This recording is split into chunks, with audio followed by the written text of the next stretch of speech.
ایک مرتبہ ایک عورت پٹھان کی دکان پر جاتی ہے اور جا کر کہتی ہے کہ بھائی یہ کمبل کا ریٹ بتاؤ، یہ کتنے کا ہے، میں نے کمبل خریدنا ہے۔ پٹھان کہتا ہے 1200 روپے کا۔ وہ کہتی ہے 1200 روپے تو بہت زیادہ ہے، تو وہ کہتا ہے نہیں میری اپنی اتنے کی خرید ہے، تو زیادہ سے زیادہ میں 1100 روپے کا آپ کو دے دوں گا۔ تو وہ کہتی ہے بھائی کچھ تو رعایت کرو۔ تو پٹھان پہلے اس کی طرف دیکھتا ہے، پھر وہ کمبل اٹھاتا ہے، پیک کرتا ہے اور کہتا ہے تم ایسے ہی لے جاؤ، یہ بھائی کی طرف سے تحفہ سمجھو۔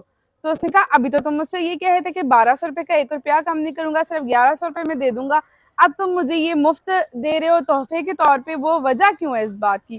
اس نے کہا تم نے مجھے بھائی بول دیا ہے، اور بھائی بہنوں سے پیسے لیتے ہوئے اچھے تھوڑی لگتے ہیں، اب تو میری بہن ہوئی تو تم یہ لے جاؤ میری طرف سے، کیونکہ بھائی کبھی بہنوں سے پیسے نہیں لیا کرتے۔ چلے جاتی ہے۔ اگلے دن کیا ہوتا ہے کہ اسی پٹھان کی دکان پر ایک آدمی آتا ہے اور جوتوں کی قیمت پوچھتا ہے کہ ان جوتوں کی قیمت کیا ہے۔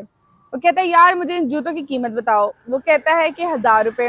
کہتا ہے یہ تو بہت زیادہ ہے، میرے پاس تو اتنے ہیں نہیں، میرے بیٹے کے جوتے چاہیے مجھے، وہ کل اسکول گیا تھا تو اس کو پنشمنٹ مل گئی تھی، جوتے ٹوٹ گئے ہیں اس کے، تو میری جیب میں تو 500 روپے ہی ہے، تو مجھے 500 روپے کا دے دو۔ اس نے کہا نہیں میں 500 روپے تو نہیں لگا سکتا، کیونکہ یہ قیمت تھوڑی ہے ان جوتوں کی، 900 روپیہ لگا لوں گا، لینا ہے تو لو ورنہ جاؤ۔ اس نے کہا یار کچھ تو رعایت کرو۔ اس نے کہا رعایت میں تمہارے ساتھ کر دی ہے، میں تمہیں 900 روپے کا لگا دیا، اب تم نے لینا ہے تو لے لو، نہیں لینا تو پھر رخصت ہو جاؤ یہاں سے۔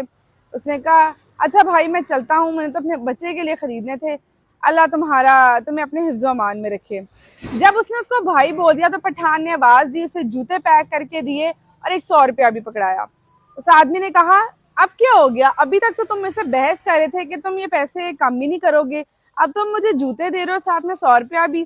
اس نے کہا اب تم نے جو کچھ بھی کیا نا وہ تم نے کیا۔ اس نے کہا وہ کیسے، میں نے تو ایسا کچھ بھی نہیں کیا، تو یہ تبدیلی تم میں کیسے آئی؟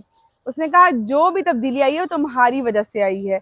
تو اس نے کہا وہ کیسے؟ اس نے کہا تم نے مجھے بھائی بول دیا ہے اور تم جوتے میرے بھتیجے کے لیے لے کے جا رہے ہو، تو اپنے بھتیجے کے لیے جو چیز بھیجوں گا اس کے پیسے تھوڑی لوں گا، اس کی رقم تھوڑی وصول کروں گا، یہ جوتے تم میری طرف سے تحفہ لے جاؤ میرے بھتیجے کے لیے، اور 100 روپیہ اس لیے دیا ہے کہ میرے بھتیجے بھتیجیوں کے لیے کوئی فروٹ یا کوئی چیز لے جاؤ کھانے کے لیے، تو جاؤ تم۔ یہ معاملہ پیش آیا، اس نے شکریہ ادا کیا اور جیب سے 500 روپیہ نکال کے دیا کہ 500 روپیہ رکھ لو، تو پٹھان نے اس سے 500 روپیہ نہیں لیا۔ اب یہ معاملہ، یہ جو چھوٹے چھوٹے قصے آپ کے ساتھ شیئر کرنے کا مقصد یہ ہے کہ یہاں پہ جو معاملہ پیش آیا وہ زبان کا ہے۔ دیکھیں پہلا وہ عورت نے اس کو بھائی بول دیا، ٹھیک ہے، دوسرا اس آدمی نے پہلے سے یار یار کر کے بات کی، لیکن اس کے بعد جب بھائی بولا تو اس نے اسے مفت میں چیز دے دی۔ جو معاملہ ہے نا وہ یہ ہے کہ ہمارے جو لفظ ہوتے ہیں نا، ہمیں ان کا چناؤ سوچ سمجھ کر کرنا چاہیے۔ ہمارے اخلاق، ہمارے رزق کو بہت زیادہ متاثر کرتے ہیں ہمارے لفظ کا چناؤ، جس طرح کا ہم چناؤ رکھیں گے، جس طرح کا انتخاب کریں گے، ویسے ہی لوگوں کے رویے ہوں گے اور ویسے ہی ہمیں بھی ریوارڈ ملے گا۔ اسی لیے کہتے ہیں نا کہ ناپ تول کے بولنا چاہیے، سوچ سمجھ کے بولنا چاہیے۔ جب آپ زبان کو حرکت دیں تو سوچ سمجھ کے بولنا چاہیے، آپ زبان سے کیسے الفاظات نکال رہے ہیں، کیسے الفاظ نکال رہے ہیں آپ زبان سے۔ تو لفظوں کا جو چناؤ ہے نا وہ بہت سوچ سمجھ کے کرنا چاہیے۔ کبھی بھی اس طرح سے کڑواہٹ نہیں لفظوں میں رکھنی چاہیے، کیونکہ یہ زبان اور یہ لفظ ہی ہوتے ہیں جو آپ کے کسی کے رشتے کو بچا لیتے ہیں یا کسی کو خراب کر دیتے ہیں۔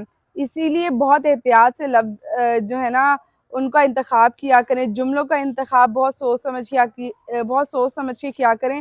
جو کچھ آپ بول رہے ہوتے ہیں، جیسا رویہ رکھ رہے ہوتے ہیں، وہ آپ کے ساتھ پلٹ کے آتا ہے، اس لیے سوچ سمجھ کر بولا کریں اور اپنا اخلاق رکھا کریں دوسروں کے ساتھ۔